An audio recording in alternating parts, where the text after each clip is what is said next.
সব রাজনৈতিক দলকে অন্তর্বর্তী সরকারকে সহযোগিতা করার আহ্বান জানিয়েছেন বিএনপি নেতারা। তবে নির্বাচন বিলম্বে ষড়যন্ত্রের গন্ধও পাচ্ছেন তারা। বিএনপি নেতারা আরও মনে করেন, দলগুলোকে অবজ্ঞা করলে দেশের রাজনৈতিক চরমপন্থার উত্থানের শঙ্কা রয়েছে।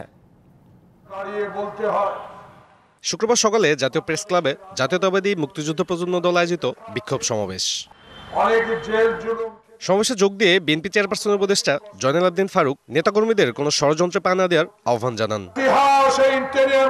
আপনাকে জানতে হবে, যারা আমার এই নির্বাচনকে আবার ষড়যন্ত্র করে পিছিয়ে দেওয়ার চক্রান্ত করছেন, তাদের উদ্দেশ্যে বলতে চাই, 54 বছরে কোনোদিনও দেখি নাই শহীদ দিবস, স্বাধীনতা দিবসে আপনারা মিছিল করতে।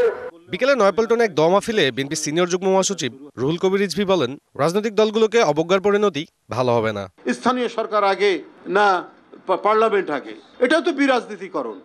এই বিতর্কটা নিয়ে এসে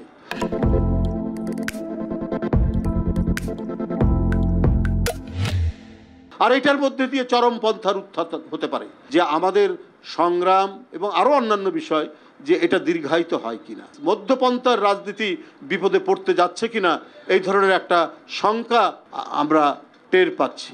এদিকে নয়াপল্টনে দলের কেন্দ্রীয় কার্যালয়ে ঢাকা মহানগর দক্ষিণ বিএনপির সদস্য নবায়ন কর্মসূচির উদ্বোধনীতে মির্জা আব্বাস বলেন, অন্তর্বর্তী সরকারকে বিভ্রান্ত করতে নির্বাচন নিয়ে বিভিন্ন রাজনৈতিক দল নানামুখী বক্তব্য দিচ্ছে।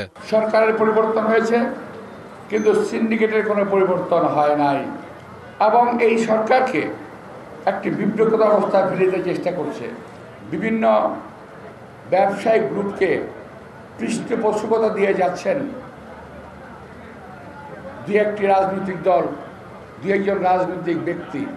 রমজান সামনে রেখে নিত্যপণ্যের দাম বেড়েই চলছে জানিয়ে মির্জা আব্বাস বলেন, সরকারের পরিবর্তন হলেও সিন্ডিকেটের পরিবর্তন হয়নি এবং সরকারের কোনো অবস্থাতেই আমরা ব্যর্থ হতে দেব না, ততই যেন সিন্ডিকেট।